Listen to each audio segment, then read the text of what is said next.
You're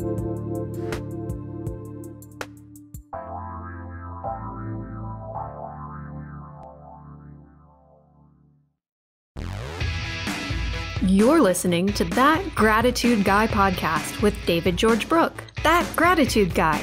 Learn about how gratitude turns what you have into enough through stories of motivation and inspiration.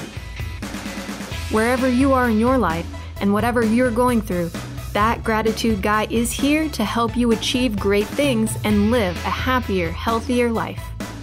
Change the way you live today right here with David George Brooke. That Gratitude Guy, starting now. Well, hi, everyone. Yes, welcome to That Gratitude Guy podcast. I'm, in fact, David George Brooke, That Gratitude Guy, your host. And where I tell people my mission is to have guests that relate and recall moments of their lives that were propelled and energized by utilizing the power of a gratitude mindset.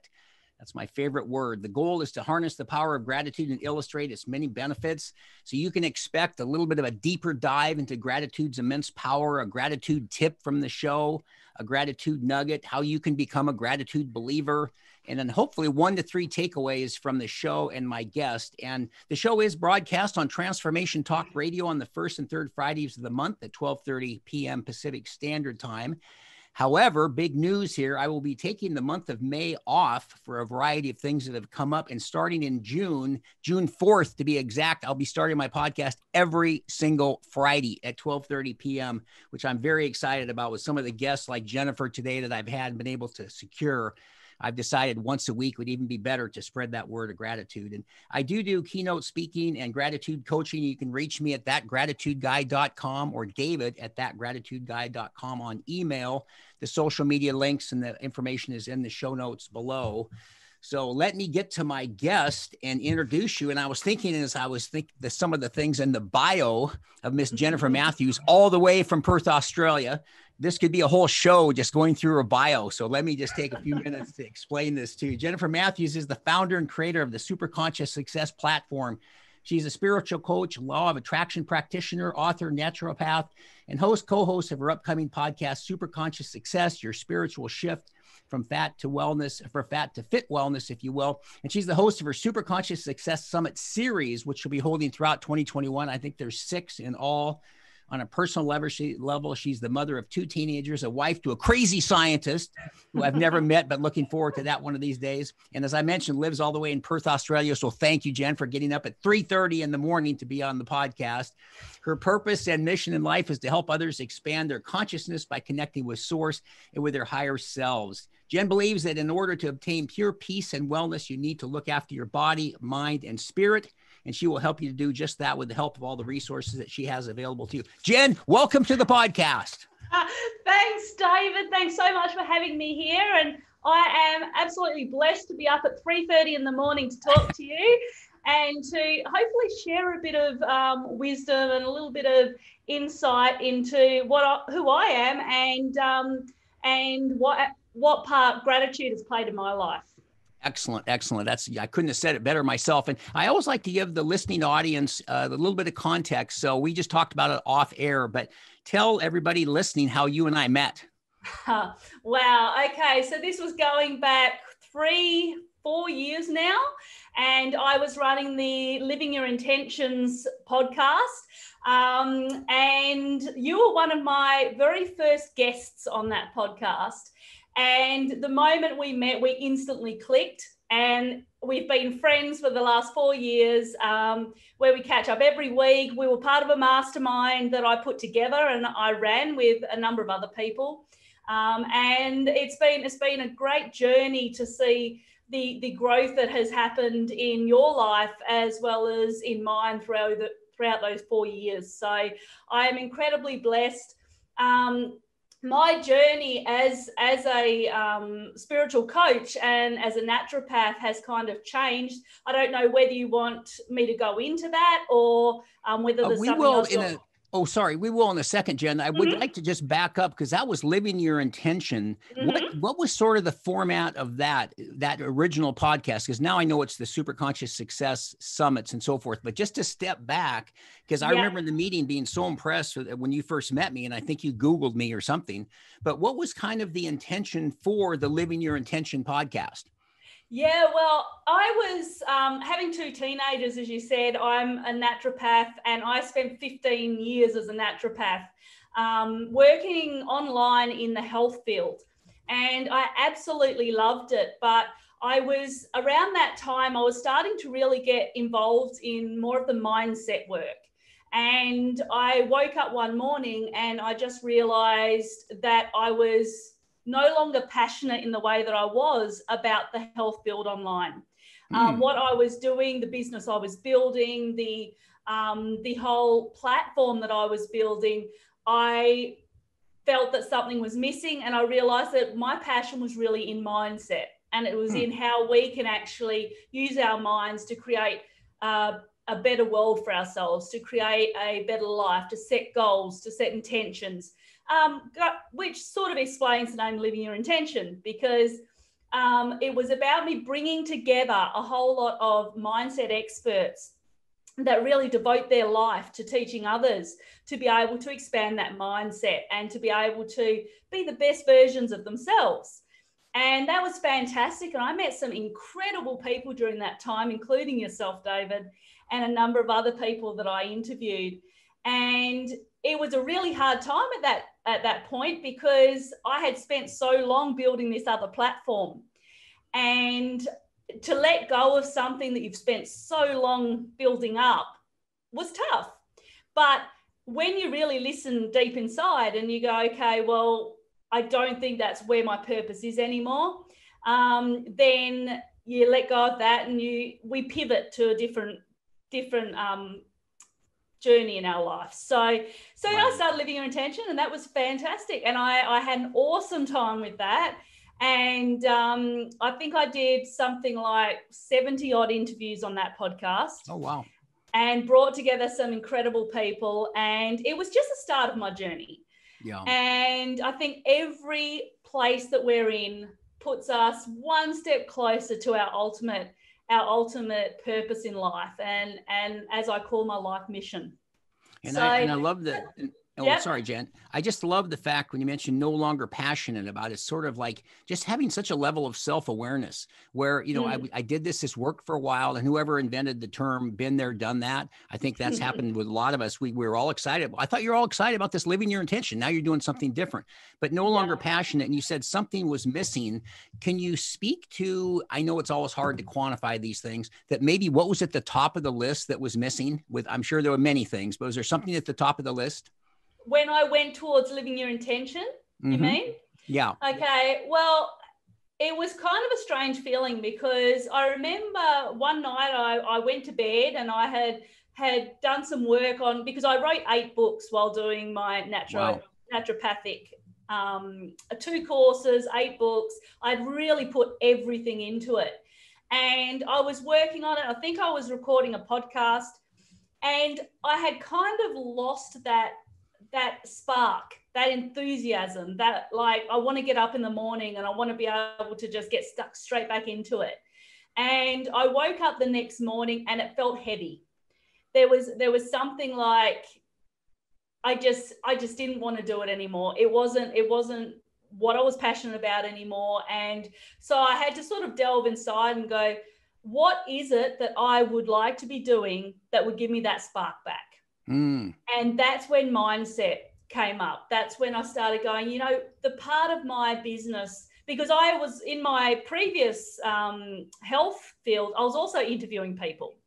And so I was interviewing experts on health and nutrition and fitness and all of that. And so I kind of was already surrounded by people that were positive and they were optimistic, but I was finding that the nutrition field was so convoluted and there were so many different opinions as to what's right and what's wrong and what you should be doing and what you shouldn't be doing. And if you said the wrong thing, then all of a sudden they would blow up about it.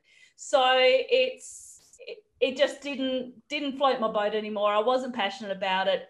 And then I realized that mindset was where it was at. So it was kind of like just a knowing. Yeah. And I think too, with 2020 with the pandemic, and now we're in 2021, of course, one of the words you hear that gets used a little bit too much now is pivot, but it's still a good word in somebody changing direction or what have you. but I think about all the skill sets that you have and all the things you've done. And I'm always looking for a nugget or two that I can leave the audience with at the end of the podcast, but you're just the perfect person to ask this question. I know we've talked offline about this before, but maybe for the benefit of the audience, I just flat do not understand why people don't take better care of themselves. And what's your best thought on, especially being around all the things in the healthcare world that you've been in and seeing people from phenomenal shape to terrible shape? What's your feeling on why that's such a sad fact, if you will? If I'm to be honest, I think that the number one reason why we don't take care of ourselves and why there's so many problems is that I think we have a lack of self-love. I think we have a lack of that personal love of ourselves, because if we did, then we would recognize that this is our temple and that we're to look after it. And I think that what's happened is that over the years, there have been so many diets that have been created and so many, different plans that you're supposed to do. I'm a keto girl, so that's how I thrive. But I'm doing a podcast with a very good friend of mine, and she's actually a vegan.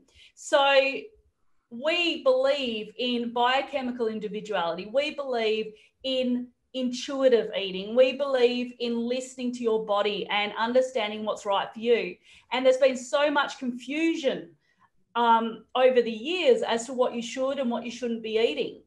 And there's been so much bashing of this group and how can you eat that and how can you eat that, and so there's been so much confusion that people just don't know what to do.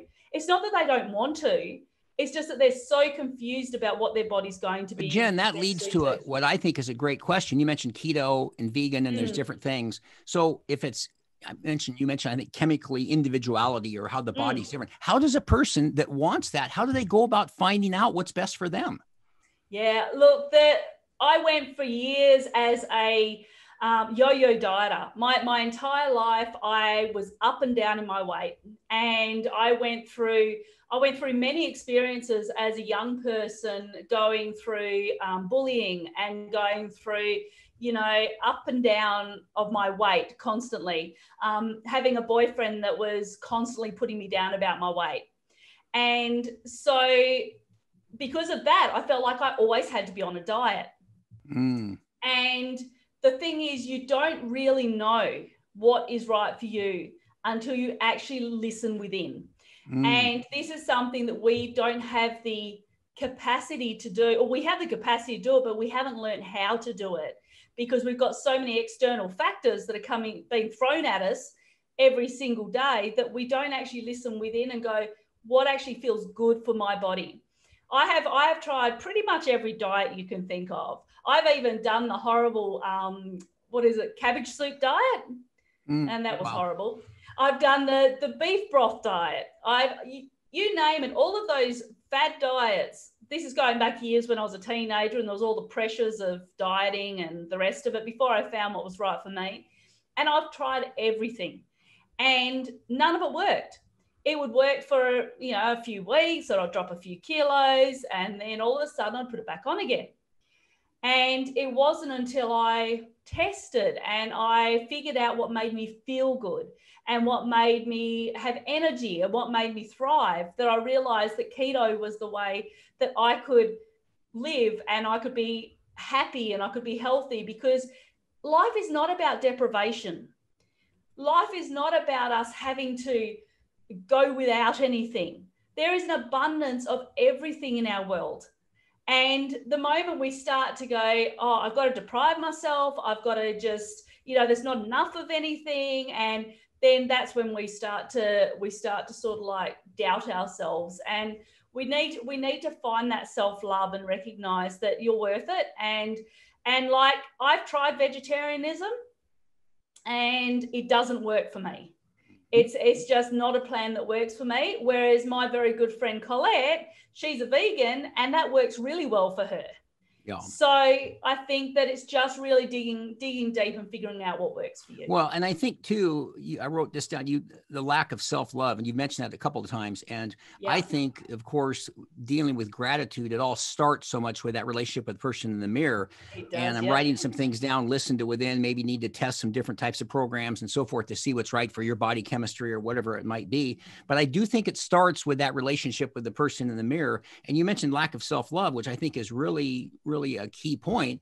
And here's the gratitude journal, which I talk about all the time. And what does that do? It helps you focus on everything you have versus what you don't have. Gratitude turns what you have into enough. And so if you're focusing on all the positives, you're naturally going to feel better about who you are. I think your self-like and then maybe self-love, hopefully, will continue to grow. So as a result of that in your life, how has the gratitude piece affected you and impacted how you see the person in the mirror?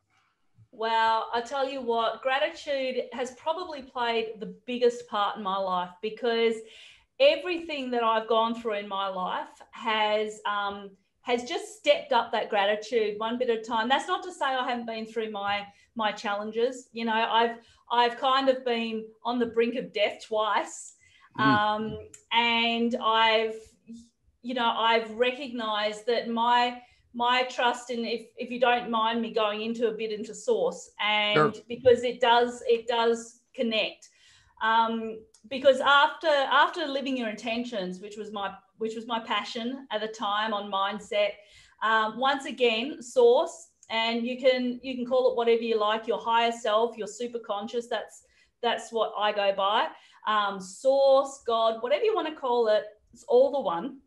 And I'm very deeply connected to source, but one day I was once again, source had other ideas for me, and I woke up one morning and I realized living your intentions was no longer my passion, but I was still passionate about mindset. But I realized that there was something deeper than just mindset.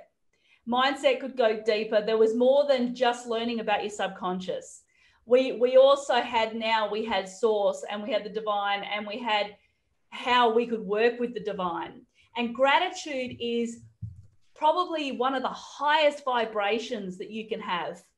It's one of those techniques that you can use that brings you to the higher levels of consciousness. So it brings you towards that joy and that excitement and that fulfillment, because you start to recognize exactly how much you have in your life. We don't keep focusing on the negatives. We don't focus on lack. We don't focus on poverty. And gratitude allows us to focus on, okay, you know, even the smallest things that we can focus on. If you think that you've got nothing to be grateful for, find the smallest things that you can be grateful for. Find like, I'm so grateful that I've got legs that work, that I can go for a walk today. Or I'm so grateful that I can smell the beautiful flowers that are around me. I'll give you an example. Today, I had to go into work because I work a couple of days a week in a science lab with my husband. And so we had to go to work. It's Easter Friday here. It's Good Friday here. So we had to go across to work for an experiment. And none of the trains were running. So we were left with no trains, and we had to take the replacement bus into the city, which meant it took 3 times as long to get there. And most people would be pretty frustrated. And actually, a lot of people were frustrated. But I actually messaged my daughter on the way home, and I said to her, you know what? I am absolutely loving this bus trip. I said, I have the ability to sit here and to look out the window and to look at the beautiful scenery and all the animals as we go past and everything along the way, that it's, you know, I'm just loving it. And of course she thinks I'm a bit strange, but that's okay. But if your teenager doesn't think you're strange, there's a problem. Something's wrong. Yeah. But so it really comes down to how you look at things. Mm-hmm. And it comes down to, okay, am I going to stress myself out about something that is not within my control? Or am I going to make the most of it? Am I going to be grateful for all of the amazing experiences that I can see along the way? And And it just brings you to this level of higher vibration. It brings you to this level of connection. And I realized when I started Super Conscious Success that morning that I woke up and realized I was due to pivot again, and I built Super Conscious Success, I realized that the power of connection is my ultimate purpose, is to connect people with one another, but also to connect people with their higher self and with source. Because once you do that, you live a life that is full of joy. It's full of excitement. It's full of flow. And you don't have that constant struggle that we have when we're pushing against things. So without that connection, I'd be in a completely different place to what I am. So Jen, you mentioned that a couple of times, and I always think, again, thinking about tips, I always want to take away one or two nuggets from somebody. What would you say to somebody that says, well, whether it's my higher self or my God or my higher person or my source, what have you, what's a tip or a way you might suggest they go about doing that? Because you mentioned that a couple of times, and I'm sure some people have asked you, how do I do this, that want to do that? What do you suggest? Yeah, look, my number one tip that would always go for connecting with your higher self is, well, there's lots of them. And in actual fact, I did do a keynote speech, The Power of Connection, for my summit, which has now launched. So anybody that does want to watch that, Super Conscious Success podcast has got that on there as well. But the power of connection, the number one tip I would give would be meditation, without a doubt. Because the problem is in our society today, we are being bombarded with so much in our heads all the time. We have news stories, and that's one thing I recommend: don't watch news, because we have news stories that are being thrown at us. We've got so much negativity in our world at the moment. So many people that are living in fear, because we're in a very uncertain place at the moment. And so people are living in fear, and it's making it very difficult for people to connect, because what you have to recognize is that your higher self it lives in love, because that's the highest emotion, and does not live in a state of fear. So if we're fearful, then we cannot connect with our higher self. So we need to let go of the fear. But unfortunately, because we've got so much coming in our heads all the time, we don't have time to sit down and quiet our minds. And so whether that's through meditation, which I absolutely love. I just did an hour meditation before I came on here, just because it really centers you and it allows you to connect with your higher self, so that you can go into interviews and be able to be, on top of the world, and be able to be in a state of joy and excitement. Or you can do your work and you can do it with flow and ease. If you're not into meditation, it's not something that you're used to doing. It does take practice, because unless you're used to quietening the mind, it could take a little bit of time to get used to it. And Jen, that's a great point, because what do you suggest? It is called a meditation practice. I always thought, like the practice of law. Does the attorney not get it right, so they have to keep practicing? But it is, it is a meditation practice. But I would be curious about, you just mentioned meditating for an hour. So I'd be curious how you coach somebody as a coach, if you've been in many parts of your life, how you coach somebody to get started. I think the average person that maybe hadn't meditated says, yeah, I've heard that's good for me. I don't know if I can commit an hour. But again, I go back to the gratitude journal and I tell people it takes 5 minutes every day. But I don't have 5 minutes. But I know it's good for me, but I don't have 5. And so I'll suggest starting out with just writing a word every day, then maybe the next day a sentence, and then maybe a couple of sentences, and then build up to it. And then maybe you're doing it. So how would you suggest the person that's getting started go about that? Because I would bet the average person isn't just going to sit down for an hour. But how do you suggest they take that? Because I've heard that from so many people about the power of meditation. Meditation, yes, it is a practice, and it is something that you've got to do consistently, because if you're really wanting to connect with your higher self, which, believe me, once you're in that state, there's no state like it. But start off with 5 minutes. Okay? Start off just sitting down, quietening your mind. Don't be too hard on yourself. If thoughts are coming into your mind, don't worry about it. Just let them push them away, because the ultimate goal is to become an observer to your thoughts. So basically you see your thoughts come in and then you see them go out just as quickly. You're just an observer. You're not even getting involved in it. What tends to happen is when we get started on meditation, we sit down and we go, oh, I've got to be real quiet and I've got to be real focused and I can't have thoughts coming in. My head has to be clear. But of course, as you're doing that, all these thoughts are coming in and you're being really hard on yourself. And you're going, I can't do this and I don't want to do it anymore. But instead of that, you go, okay, I'm just going to go in for 5 minutes. And today I'm just going to focus on something really dull. Like some people will have like, a fan in the background or a flame that they're looking at or something like that. And then just focus on it. And once you have the focus, then you'll start to be able to do it longer and longer. If you can't do that, do some recorded meditations, some guided meditations. There are some incredible ones out there. Excellent. Well, and we've got to wrap up in a couple of minutes. And of course, as I told you, it always goes by fast. Yeah. But I wrote down a couple of takeaways. Listen to your body. And you mentioned keto and vegan and veganism and things like that. Need to maybe try different types of programs. You just mentioned meditation. One final thought for the listening audience as a takeaway from Jen out of Perth, Australia, that maybe they would be a really gem or a nugget for them. Oh, wow. There is so many out there. But I would just say as I said, power of connection is so important. Take some time for yourself and try to live in joy. And what I mean by that is find something that you love that is going to excite you every day. Whether that's dancing, whether that's singing, whether it's going out in nature, whatever it is, whatever brings a smile to your face and makes you happy, you do it. Because when we live in joy, then we are living on the state of our higher self and we're able to connect on a much deeper level. Like I said, if you do want to learn more about that, my keynote speech on the Superconscious Success podcast, and you can register on the summit and see the videos as well, then definitely go ahead and do that, because I've gone into that in a lot more depth. And send me that link, Jen, and I'll put it in the show notes too. I will definitely do that. Thank you, David. You bet. Thank you so much for being on. As I mentioned, it always goes by so fast, especially when I have enlightened guests such as Jennifer Matthews.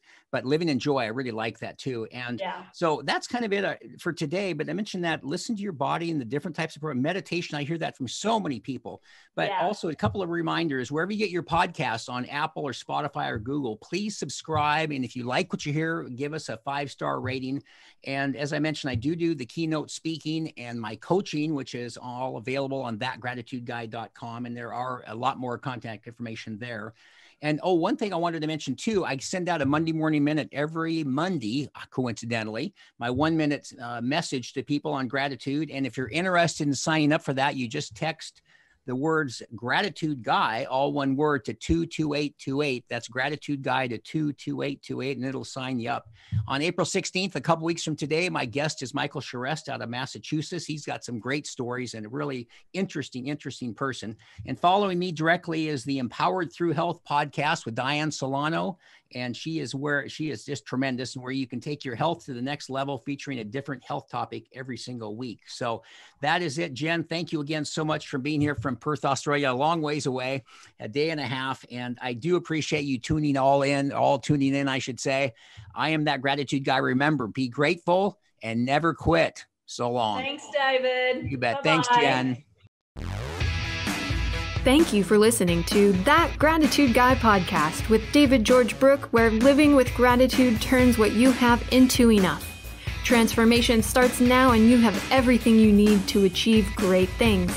In a world that is constantly changing, there is motivation and inspiration right in front of us, and you can find yours right now. Don't wait. Visit thatgratitudeguy.com to get started living with gratitude today.